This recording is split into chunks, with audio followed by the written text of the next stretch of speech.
Bagaimana kabar kalian hari ini? Oh, baik, alhamdulillah ya. Baik anak-anak, sebelum kita memulai materi hari ini, ada baiknya kita berdoa dulu. Kenapa? Karena biar ilmu yang kita dapatkan itu bermanfaat dan juga barokah. Ketua kelas, silakan pimpin doanya. Oke, semuanya silakan angkat tangannya ya. A'udzu billahi minasyaitonir rajim. Bismillahirrahmanirrahim. Alhamdulillahirabbil alamin. Arrahmanirrahim. Maliki yaumiddin. Iyyaka na'budu wa iyyaka nasta'in. Ihdinas siratal mustaqim. Siratal ladzina an'amta 'alaihim ghairil maghdubi 'alaihim waladdallin. Rabbi rahli sadri wa yassirli amri wahlul 'uqdatam min lisani yafqahu qawli. Baik anak-anak, sebelum kita mulai pelajaran kita hari ini, Ibu mau absen terlebih dahulu ya. Siapa yang nggak masuk hari ini? Oh, masuk semua ya? Oke, ya udah kalau gitu Ibu langsung Ibu conteng aja ya. Aisyah ada, Nabila, Bella ada, Adit, Rizky. Oke, masuk semua ya. Berarti nih Hel. Oke. Baik anak-anak, jadi hari ini itu kita akan belajar tentang Nabi dan Rasul. Nah, jadi materi ini itu sangat penting sekali. Kenapa? Karena dengan Nabi dan Rasul itu kita bisa mengenal ajaran Allah Subhanahu wa Ta'ala. Sebelum kita akan membahas tentang Nabi dan juga Rasul, Ibu ingin bertanya ke kalian. Kalian sudah pernah dengar belum tentang Nabi dan Rasul? Sudah pernah?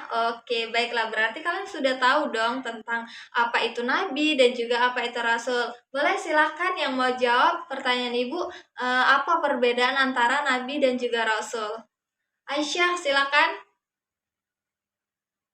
Oke, benar sekali. Jadi, Nabi ini adalah seorang laki-laki pilihan Allah yang menerima wahyu untuk disampaikan kepada umatnya. Sedangkan Rasul adalah laki-laki pilihan Allah, tapi dia tuh menerima wahyu, tapi untuk dirinya sendiri, tidak untuk disampaikan kepada umatnya. Nah, jadi sebagai contoh nih, seperti Nabi Muhammad SAW ini menerima wahyu itu berupa Al-Quran. Nah, Al-Quran ini itu untuk disampaikan kepada umatnya, sedangkan seperti Nabi Adam. Nah, kalian tahu kan Nabi Adam? Nah, jadi Nabi Adam ini adalah manusia pertama yang diciptakan oleh Allah. Dia ini adalah seorang rasul. Jadi dia itu menerima wahyu untuk dirinya sendiri, namun dia tidak menyampaikan kepada umatnya. Oke. Nah, jadi dapat kita simpulkan bahwa semua nabi itu sudah pasti rasul, tapi semua rasul itu belum tentu nabi. Oke, baik. Sebelum kita lanjut nih, Ibu ingin bertanya ke kalian, ada berapa jumlah nabi dan juga rasul? Ya, coba Rizky, ada berapa jumlah nabi dan rasul? Ya, benar sekali, ada 25 nabi dan juga rasul. Tapi 25 nabi dan rasul itu adalah nabi dan rasul yang wajib kita ketahui. Sebenarnya jumlah nabi dan rasul itu ada banyak. Kalau nabi itu ada 124.000 nabi, sedangkan rasul itu berjumlah 315 rasul. Tapi yang wajib kita ketahui itu cuma 25 nabi dan rasul. Jadi ada yang tahu? Iya, benar. Ada nyanyian tentang nabi dan juga rasul. Jadi nyanyiannya tuh seperti ini. Boleh kita nyanyi bareng-bareng? Nanti Ibu pimpin ya. Wahid, Isnin, Salasa. Adam, Idris, Nuh, Hud, Saleh, Ibrahim, Lut, Ismail, Ishak, Yakub, Yusuf, Ayub, Su'aib, Musa, Harun, Zulkifli, Daud, Sulaiman, Ilyasa, Yunus, Zakaria, Yahya, Isa, wal akhiru khatimul anbiya, Muhammad al-Mustafa. Oke, pintar ya. Jadi anak-anak Ibu ini semuanya pintar semua. Jadi nabi yang pertama, nabi apa? Coba Nabila, nabi apa nabi pertama? Iya, benar sekali. Nabi pertama adalah Nabi Adam alaihi wassalam. Oke, kalau nabi yang terakhir, coba tadi Aisyah sudah, Rizky sudah. Sekarang coba Caca. Nabi terakhir, Nabi apa? Ya, Nabi Muhammad Sallallahu Alaihi Wasallam. Oke, selanjutnya yaitu tentang sifat-sifat Nabi dan Rasul. Jadi sifat-sifat Nabi dan Rasul itu terbagi menjadi dua bagian. Yang pertama itu ada sifat wajib Nabi dan Rasul. Yang kedua itu ada sifat mustahil Nabi dan juga Rasul. Jadi sifat wajib Nabi dan Rasul ini terbagi menjadi 4 bagian. Yang pertama itu ada sidik, yang kedua itu ada amanah, yang ketiga itu ada tablik, dan yang keempat itu ada fatona. Siapa yang tahu arti sidik? Ya, benar sekali. Arti sidik itu adalah jujur. Jadi Nabi dan Rasul ini tidak pernah berdusta atau tidak pernah berkata bohong. Terus yang kedua, apa tadi yang kedua?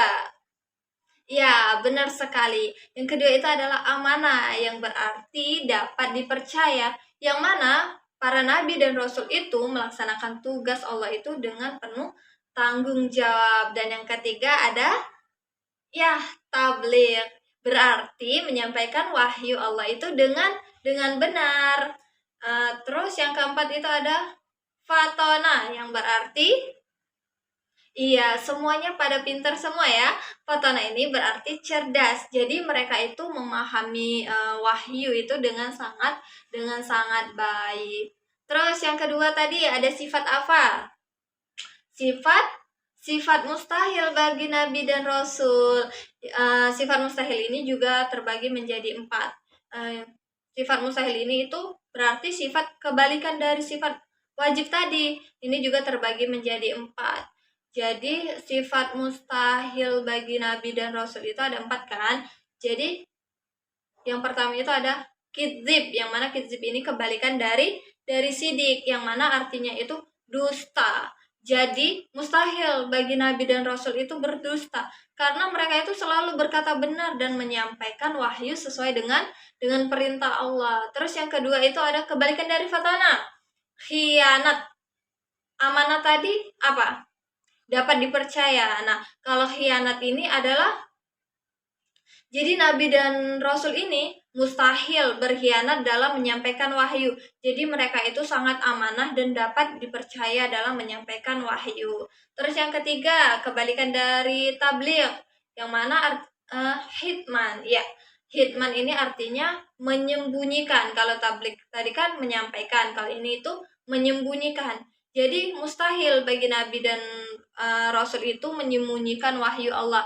Mereka itu selalu menyampaikan seluruh ajaran yang diperintahkan oleh Allah Subhanahu wa taala. Terus yang keempat itu ada kebalikan dari fatona, yang mana balada artinya bodoh. Kalau fatona tadi kan cerdas, kalau balada ini artinya bodoh. Jadi mustahil bagi nabi dan rasul itu memiliki sifat yang bodoh. Mereka itu memiliki kecerdasan yang luar biasa dalam bukan untuk membimbing umat manusia dan juga menyampaikan, memahami wahyu yang diberikan oleh Allah kepada mereka.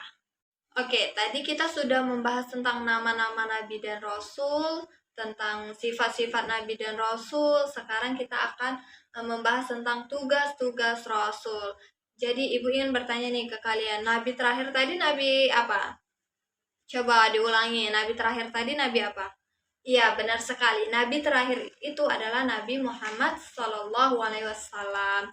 Kenapa? Jadi Nabi Muhammad ini dijadikan sebagai Nabi penutup. Kenapa? Karena beliau ini adalah penyempurna bagi agama dan juga pelengkap bagi nikmat Allah, dan keduanya itu identik dengan keridhaan Allah kepada seluruh hambanya. Sekarang ibu ingin bertanya, wahyu yang terbesar yang diberikan oleh Allah Subhanahu Wa Taala kepada Nabi Muhammad itu apa? Ya, coba siapa yang belakang itu? Ya, silakan. Nabila, coba wahyu terbesar yang diterima oleh Nabi Muhammad itu apa? Iya, benar sekali. Wahyu terbesar yang diterima oleh Nabi Muhammad itu adalah Al-Quran. Jadi Al-Quran ini digunakan sebagai petunjuk bagi seluruh umat muslim. Jadi Al-Quran itu kita jadikan sebagai pedoman hidup dalam kehidupan kita sehari-hari. Nah, jadi tugas dan misi Nabi Muhammad sebagai Rasul yang pertama itu ada membawa ajaran agama Islam. Yang kedua itu menyampaikan ajaran dari Allah kepada seluruh umatnya. Terus yang ketiga itu memberi kabar gembira dan peringatan kepada manusia. Yang keempat itu ada menyempurnakan akhlak manusia. Oke, sekarang kita baik, selanjutnya itu menerapkan perilaku beriman kepada nabi dan rasul dalam kehidupan sehari-hari. Jadi kita beriman kepada nabi dan rasul itu merupakan kewajiban bagi kita. Kenapa? Karena beriman kepada nabi dan rasul ini merupakan salah satu rukun iman. Ada yang tahu rukun iman beriman kepada nabi dan rasul ini merupakan rukun iman keberapa? Coba yang belakang itu dari tadi ngobrol nggak memperhatikan ibu. Coba sekarang rukun iman beriman kepada nabi dan rasul ini merupakan rukun iman yang keberapa? Iya, pintar. Rukun iman yang keempat. Jadi keimanan kepada para nabi dan rasul itu tidak cukup dengan kita seperti kita menghafalkan 25 nabi, Adam, Idris, Nuh, Soleh, atau kisah-kisahnya itu. Jadi bukti keimanan tersebut itu harus terwujud dan terbentuk sikap dan perilaku kita itu dalam kehidupan sehari-hari. Nah, jadi ibu ingin bertanya nih, kalau seandainya kita ingin meneladani sifat para nabi dan rasul, sifat mana yang bisa kita terapkan dalam kehidupan sehari-hari? Coba ibu pengen denger nih dari kalian, sifat mana yang bisa diterapkan dalam kehidupan sehari-hari? Iya, itu Nabila, benar banget. Jadi sifat yang bisa kita teladani dari nabi dan rasul yang bisa kita terapkan dalam kehidupan sehari-hari itu adalah sikap jujur. Dari hal-hal kecil seperti itu loh, dari sikap jujur dan juga tanggung jawab. Misalnya kita bisa mengerjakan tugas dalam tepat waktu dan juga kita tidak mencontek dengan teman sekelas. Itu bisa kita terapkan dalam kehidupan sehari-hari. Berperilaku jujur atau kita tidak berbohong kepada orang tua misalnya, itu merupakan salah satu sikap kita meneladani sifat para nabi dan juga rasul.